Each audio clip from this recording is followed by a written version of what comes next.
एक दिन रफ़ी साहब की मुलाकात नौशाद साहब के वालिद से हुई। वो रफ़ी साहब की आवाज़ और उनकी गायकी के अंदाज से बहुत ज़्यादा मुतासिर हुए। उन्होंने रफ़ी के हाथों अपनी सिफारिशी चिट्ठी नौशाद को भेजी। रफ़ी साहब नौशाद साहब के वालिद का सिफारिशी रुक्का लेकर कारदार स्टूडियो पहुंचे।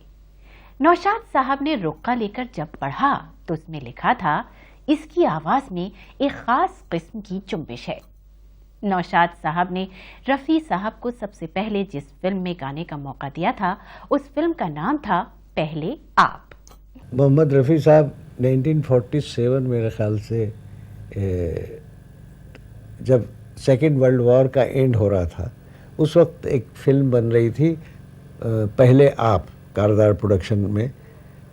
तो उसमें कारदार प्रोडक्शन में मेरे वालिद का लखनऊ से लेटर लेके आए रिकमेंडेशन का। बहुत सीधे, बहुत कम बोलने वाले। तो लेटर दिया, चुप पे खड़े हो गए। मैंने पढ़ा, फिर मैंने कहा अच्छा।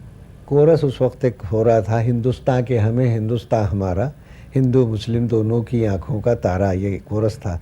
तो मैंने कहा वो कोरस में आप भी गाइए। तो उनको एक लाइन उनको भी दी। अलाउद्दीन जो पाकिस्तान के बड़े कैरेक्टर एक्टर बने, वो भी उस वक्त थे कोरस में।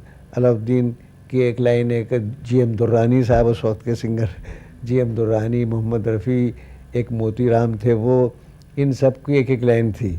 आज भी वो गाना सुनिए, उसमें एक लाइन मोहम्मद रफ़ी गाते हैं। इस गाने में रफ़ी साहब को अलाउद्दीन, श्याम अरबी और मोतीराम जैसे गायकों के साथ गाना था।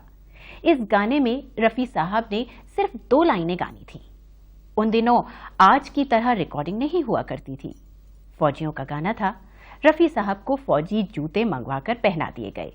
उन्हें गाते समय पैर भी जमीन पर मारने थे। रफ़ी साहब के पांव लहू लुहान हो गए। इस गाने के लिए उन्हें 10 रुपए मिले, लेकिन उनकी खुशी की एक और वजह भी थी, क्योंकि भाई नौशाद साहब फिर नौशाद साहब थे।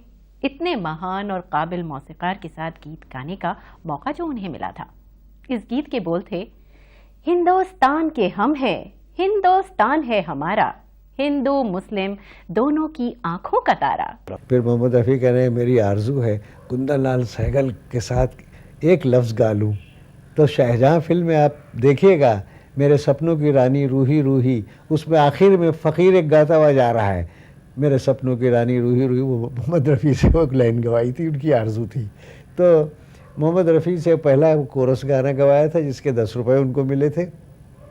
फिर उनको और कोरस में गवाते रहे। रफ़ी साहब भी एक देवता आदमी थे, इतनी अच्छाइयाँ थी, और उन्होंने उनके पीक पीरियड में भी कभी ऐसी प्राइस नहीं मांगी जो सुन के प्रोड्यूसर को ये लगे कि अरे यार एक गाने का इतना पैसा।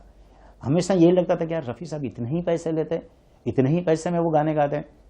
और एक पॉइंट वो भी जो रफ़ी साहब का लता जी के साथ भी काफ़ी प्रॉब्लम हुआ था, और रॉयल्टी के मामले में जो मैंने पढ़ा था और लोगों से सुना था कि रफ़ी साहब बोलते थे कि भाई गाने की रॉयल्टी प्रोड्यूसर को मिलनी चाहिए, हमको क्यों मिले।